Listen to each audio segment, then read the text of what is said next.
Rust destroys tools, frames, pans, and old steel one season at a time.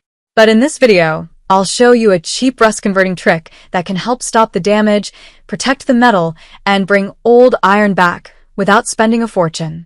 Rust doesn't destroy metal all at once.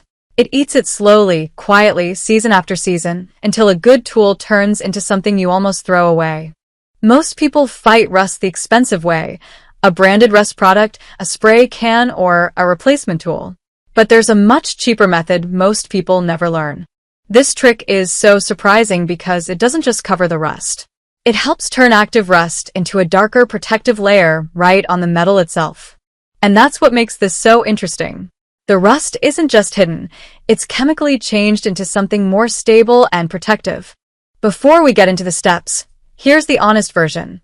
This is not magic, and it's not a careless forever claim. It's a practical rust control method that works best when used the right way. Rust forms when iron meets moisture and air long enough to begin breaking down into iron oxide. Once that process spreads, the surface just keeps getting weaker. But certain tannin-based compounds can react with that rust and create a darker, more stable finish over the surface. That visible color change is the part that hooks people instantly.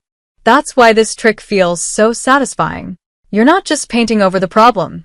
You're watching the surface change in real time. Now here's a detail a lot of people get wrong.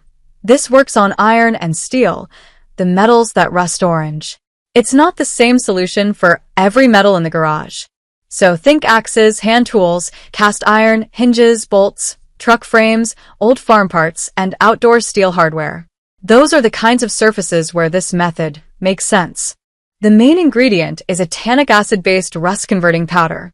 In plain terms, it's the cheap part that does the heavy lifting in this process. Some people also pair it with a small amount of phosphoric rust remover to help the conversion work faster and more completely on stubborn surfaces. And if you really want clean, consistent results, use distilled water instead of random tap water. It sounds minor, but cleaner mixing gives the chemistry less to fight against. For the setup, you only need a small cup, a brush or a rag, a prep tool like steel wool or a wire brush, and basic protection like gloves and safety glasses. This is also where people mess up. They think more prep is always better, so they grind everything to shiny metal. But for this kind of conversion, that can actually work against you. You want to remove the loose, flaky rust, not erase every trace of the firm rust underneath. The reaction needs something to grab onto. So the correct prep is simple. Brush off whatever comes off easily, clean the surface enough to work, and leave the solid rust layer that hasn't turned powdery. Once the surface is ready, mix your solution until it takes on a dark tea-like color. That rich brown tone is often the first sign that the chemistry is ready to work. If you add the helper ingredient, stir it gently, and keep the mix even. You don't need anything fancy, just a small batch fresh enough to brush on smoothly. Now comes the part people actually remember. Brush the solution onto the rusted surface evenly, covering every orange patch without flooding the metal.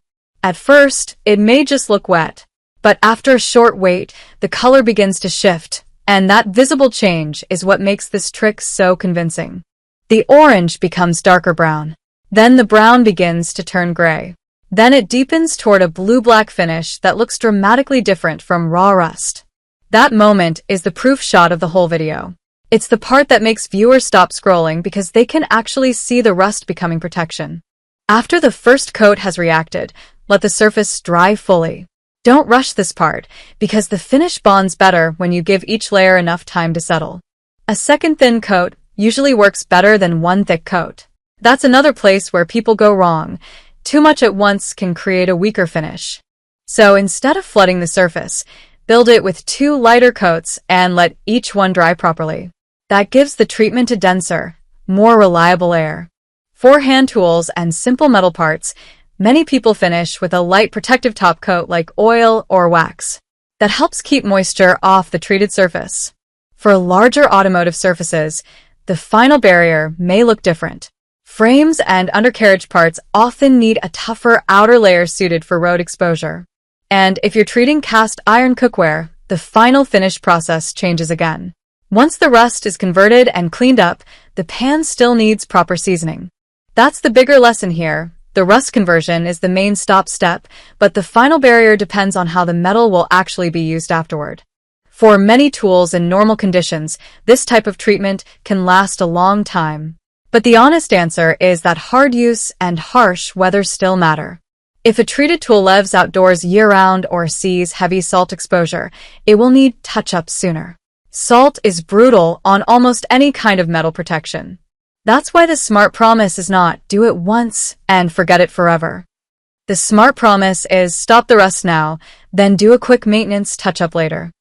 And that honest framing actually helps retention, because viewers trust practical results more than exaggerated ones.